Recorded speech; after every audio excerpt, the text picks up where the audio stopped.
What's good, everybody? In this episode, I want to break down how you can update and enhance your new client onboarding experience so that you actually get your clients into momentum, save time on your side, save and eliminate headache on your side as well. So if that sounds good, let's just jump right in. I'm going to be drawing here on my iPad. So if you are listening, friends, on the old iTunes, we are going to be drawing. So bear with me on that. So how I like to look at this is really this notion of like the onboarding matrix. And really what we have here is 4 quadrants.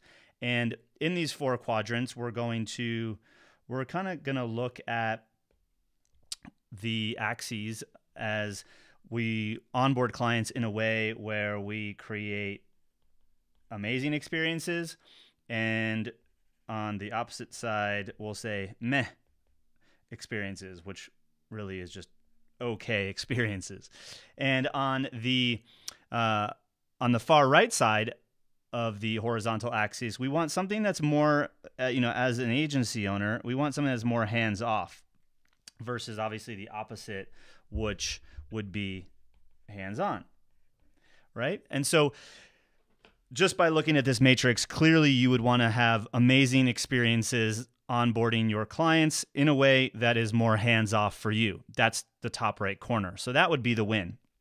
Now, let's look at what really happens when you kind of dissect how a lot of, I think, agencies, consultancies are doing this, where they're creating more headache, losing profit margin, and really kind of setting their client off onto a bad start. So first, I'm going to look at kind of this bottom right quadrant. And this bottom right quadrant, we are looking at a situation where if it's hands off and it's meh or okay, it's probably in a situation where it is a bit too transactional, which would be low touch and low value. And so what does that look like? I mean, how I've seen it is you get started in a program, you send an email to someone, maybe then you send them to some sort of form to collect information from them, and possibly then just send them the next email after that. Okay? And usually when people do it this way, they're not really sure what the next experience is going to be, and they're trying to automate the entire thing. And like I said, doing so, making it pretty transactional, which as a service provider, an agency owner, consultant, a lot of times people are buying you and your expertise, so you're removing the very thing that they just bought. Another interesting thing about this is if you sold over the phone and then in onboarding there's no human interaction, it's going to feel a little awkward for that prospect. So let's move over to the bottom left side of the matrix. And this is where they make a payment, and very quickly you hop on the phone. This is my phone here. Hop on the phone, and then you have maybe a questionnaire like we talked about. Then maybe you give them like a checklist of things to do. Then maybe you end up having a second call. I see a lot of service providers and agencies doing this. It's kind of sporadic where, they have a call and they are trying to collect some information. They're trying to have some sort of hands-off nature to it, but it's really inefficient because there's no choreography to it. And so they kind of end in this weird cycle of having multiple conversations just in order to get the client into momentum. And what we end up seeing here is a lot of back and forth. And we have a time suck, and also a margin killer. And why I say a margin killer, because in this instance, you have someone come in and you have a call, they do a little bit of work possibly, and then it's kind of unclear as to where to go next. So usually they bring someone else in on the call. Now that's the time for one or more people on your team if you're having multiple people on these calls, which I've seen time and time again. And really those meetings start to become really expensive. And if you're like a lot of agency owners that instead of selling, and collecting a lot of money up front as a part of, a setup process or something like that, you've spread out your revenue in some sort of, retainer, thinking about long term, and you're actually losing money because of the inefficiencies in your onboarding process that you won't kind of re-up on or kind of actually collect on and profit from until months 3, 4, 5, 6 sometimes, because of how many times you go through this vicious cycle of, hey, let's just hop on a call so we're all on the same page and keep moving forward. So I don't know if that's you, but we'll call that the back and forth. We'll call the bottom right, which section 1 is transactional. Bottom left, section 2, we'll call the back and forth. Then we're up into the top left, where the onboarding experience is amazing.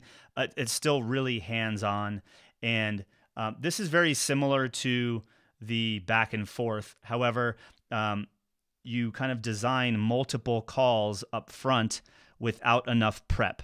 So what that might look like is you get a welcome email. If you even do that, then you go into a call and you say, hey, on this call, we're doing A, B, C.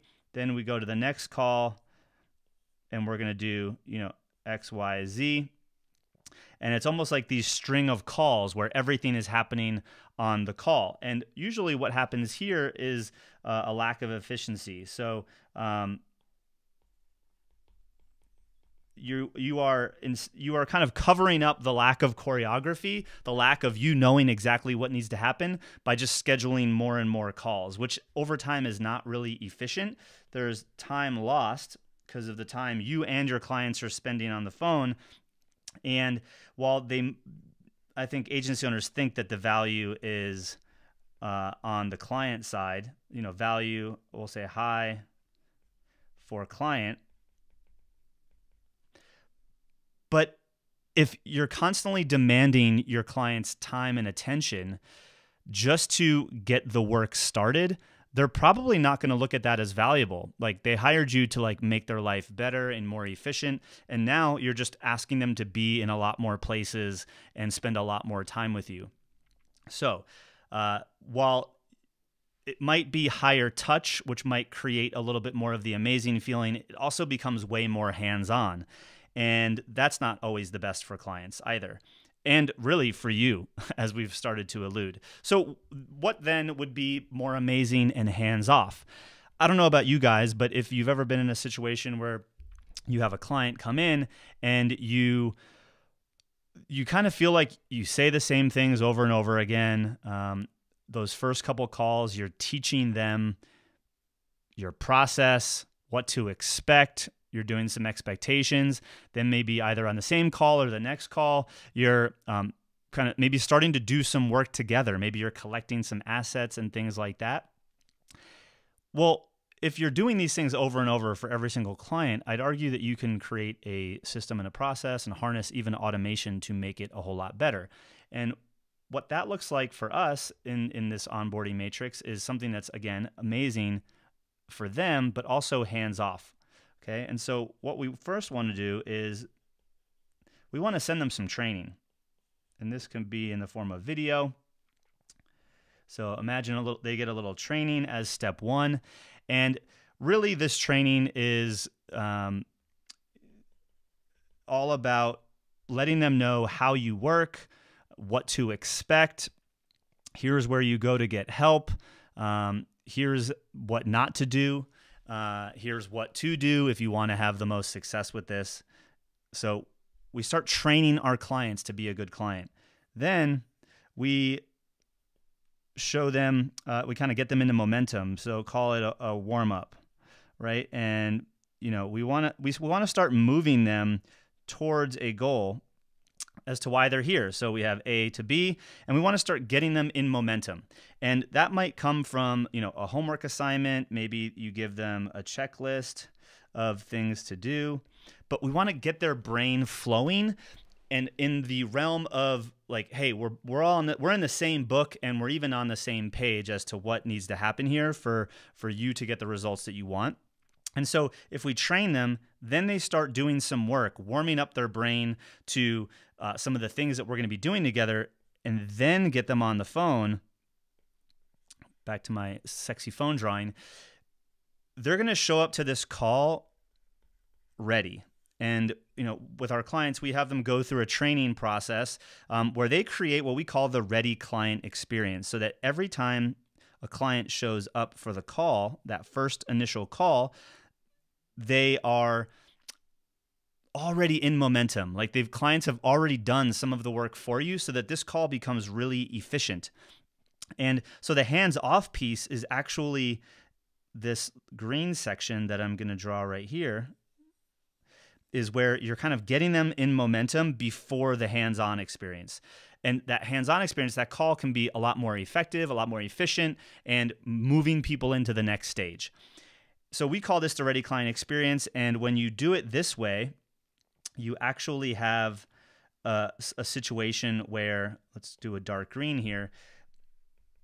What we've found is that it's a little bit more scalable because you have ready clients showing up. You're not losing time and money. And really, it's because you are controlling the experience, and it's choreographed. Key word there, choreographed. It's not just, hey, let's figure it out on all of these calls, sort of like we've been doing in these bottom sections. And, down here, I'd say, if you're in services, you don't want to be transactional. Nobody really wants that. And then I'd kind of argue that these are, steps in the right direction, the, back and forth and the time lost. There's benefits to those better than doing it all transactional, but really it's still sort of like a subpar experience. So we really want to aim for this top right quadrant where it's amazing and hands off.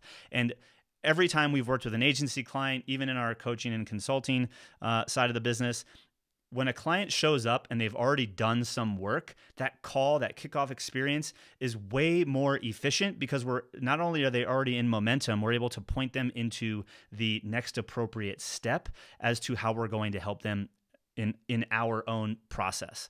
So hopefully you found this helpful. I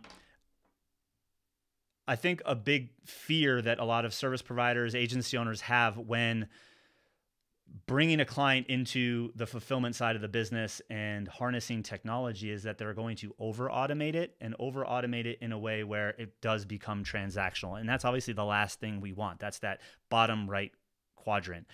You don't want to fully automate everything. You want to harness automation to get your client in momentum and also limit the amount of back and forth headache energy that is consumed from you and your team on the fulfillment side before the work starts, right? Because there's that gap between they pay you and work starting over here. And most of the profitability that I see happen or see lost in service providers and agencies is right in that gap because of the lack of choreography, the lack of you training them and warming them up to the work that's about to be getting started.